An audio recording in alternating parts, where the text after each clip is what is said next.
E agora a gente segue com um outro destaque dessa semana, que foi a decisão do Supremo Tribunal Federal de tornar as emendas de relator inconstitucionais, emendas de relator também chamadas de orçamento secreto. E esse assunto continua, repercutindo em Brasília.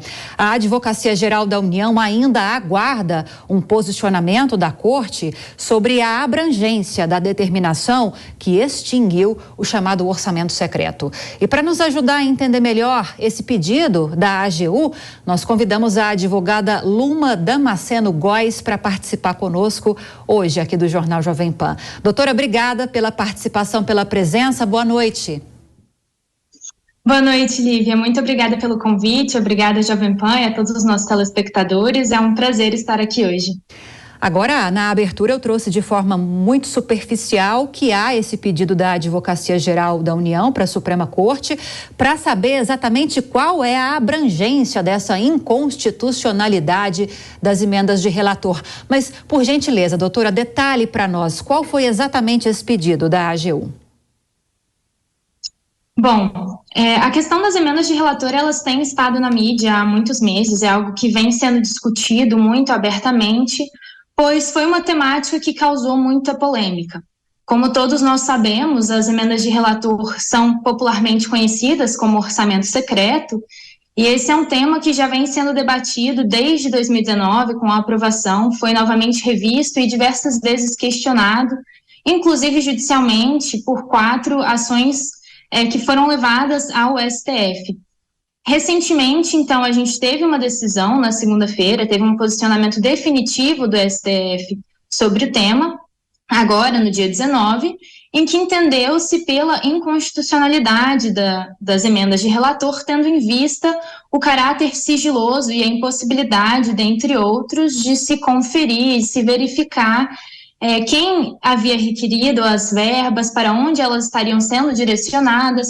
Então, a falta de clareza e a falta de abertura quanto à discussão e à disposição da verba pública era o principal questionamento e o ponto mais repudiado das emendas de relator. Quando apresentado, então, para o STF, a decisão majoritária, por 6 votos a 5, entendeu pela inconstitucionalidade e determinou 4 pontos decisórios. Então, 4 obrigações, 4 ordens a serem cumpridas a partir da decisão de segunda-feira, agora dia 19 de dezembro. O primeiro ponto, o primeiro e o segundo, seria o reconhecimento da inconstitucionalidade. Então, a partir de agora, a impossibilidade de haver novas emendas de relator, com o objetivo de autorizar e deferir novas verbas e nova distribuição de recursos orçamentários a partir deste mecanismo. O entender da ministra relatora e da maioria dos ministros foi que as emendas de relatores deveriam se limitar a fazer correções, ajustes pontuais em outras disposições e outras verbas já autorizadas, mas não poderiam ser utilizadas para a aprovação e a liberação de novos recursos. Com isso, os pontos que a AGU discute no recurso, e aqui faço apenas um pequeno adendo, o recurso interposto foi um embargo de declaração, que é um recurso exclusivo e direcionado para discutir questões muito pontuais. Então, ele existe para buscar maior clareza, corrigir eventuais contradições, então, solucionando uma obscuridade, uma contradição ou algum problema muito pontual e específico que tange o entendimento daquela decisão. A AGU não está rediscutindo ou pedindo que seja rediscutido o mérito da questão, então a decisão do STF não vai ser alterada, mas está pedindo por um esclarecimento em relação a um ponto específico que, no entender da AGU, não ficou claro e poderia vir a gerar certo atraso no cumprimento da decisão por conta da necessidade de se clarificar o que os ministros entenderam ou qual seria a abrangência de certo dispositivo dentro do acórdão. Bom, um ponto que foi destacado na necessidade da interposição deste recurso foi exatamente o fato de estarmos próximos ao final do ano e de não ser cabível o tempo hábil para que haja um certo atraso. São medidas a serem tomadas com certa urgência. Então, a AGU pede o esclarecimento para que não haja nenhum tipo de dúvida quanto ao que deve ser feito a partir de agora, após a decisão do STF. Doutora, muito importante. Os dispositivos que estão sendo... Muito importante essa informação. É bom até a gente destacar aqui nesta edição que esse pedido de informações não vai pedir uma nova, não quer dizer uma nova análise, não é uma solicitação de uma nova análise do mérito desse julgamento no STF, não vai mudar a decisão dos ministros a respeito do orçamento secreto das emendas de relator, né? Exatamente, exatamente.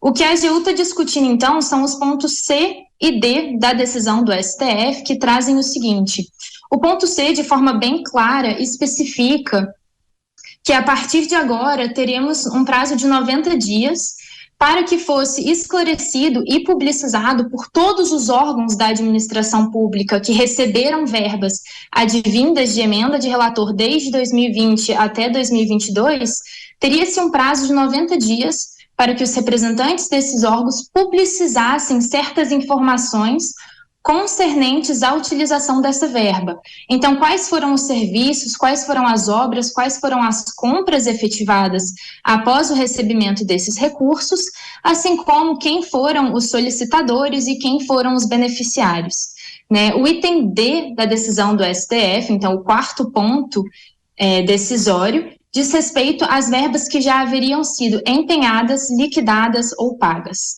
A gente tem, em âmbitos orçamentários, 4 fases para esse orçamento. Então, primeiramente, eles seriam autorizados, posteriormente empenhados, em um terceiro momento liquidados e, então, efetivamente pagos após a conferência de que a obra contratada, o serviço a ser prestado, teria efetivamente vindo a ser realizado.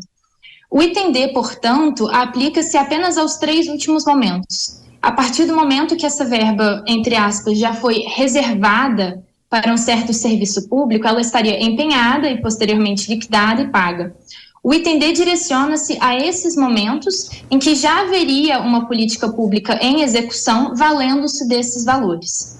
O que a AGU entendeu foi que o item C da decisão, que não apenas determina não mais ser obrigatório a continuidade dos serviços públicos nos termos que haveriam, dos serviços públicos não, da aplicação da verba pública, perdão, nos termos que haveria sido determinado pelo relator, não seria mais obrigatório. Então, a partir desse momento, devolveu-se aos ministros de Estado a autonomia para remanejar e reinvestir essa verba em outros setores, em outras atividades que seriam de interesse do Poder Executivo, tendo em vista a necessidade de cada ente. Ok, doutora. O que a AGU entendeu, por favor. Posso passar para o comentarista? Nosso tempo está acabando. Quer concluir rapidinho para eu passar para o próximo? Rapidinho, seria só um ponto bem pequeno. O que a AGU entendeu aqui neste momento foi que o item C não deixou claro se estaria se devolvendo aos ministros de Estado o poder para redirecionar e remanejar apenas as verbas que foram autorizadas, mas não foram empenhadas, ou então também as que haveriam sido empenhadas. E a importância de se discutir, de se ter isso de forma muito clara, é em vista à diferença das consequências e a possíveis desdobramentos da interpretação dessa decisão. Perfeito. Cristiano Vilela, vou deixar o espaço para a sua pergunta, para a sua colega de profissão, então. Doutora, boa tarde. Ouvir os esclarecimentos da doutora, muito importante aqui para o público do Jornal Jovem Pan. Eu gostaria de ouvir a opinião, né, da doutora, a opinião pessoal a respeito da constitucionalidade ou inconstitucionalidade da chamada emenda de relator. Se, na visão dela, a decisão apertada do Supremo Tribunal Federal foi acertada ou não.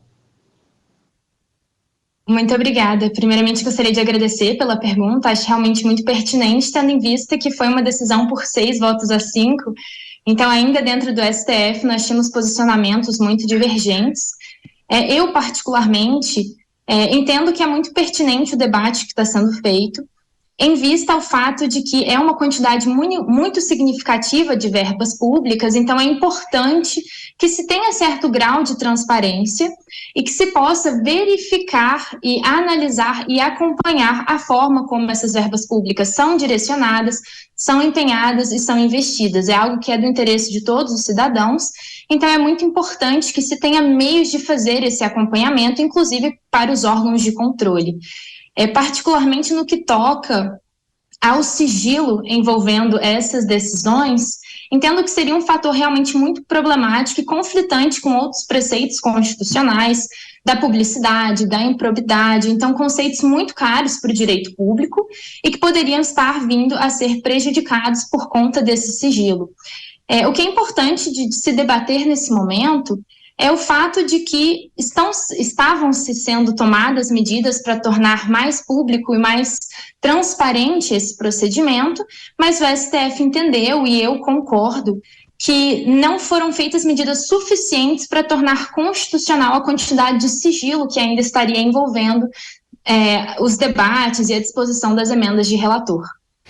Perfeito, queria agradecer à advogada Luma Damasceno Góes por ter explicado para a gente toda essa complicação jurídica desse pedido da AGU e a respeito dessa decisão do Supremo Tribunal Federal a respeito da inconstitucionalidade dessas emendas de relator. Doutora, obrigada pela participação. Feliz Natal, ótima noite.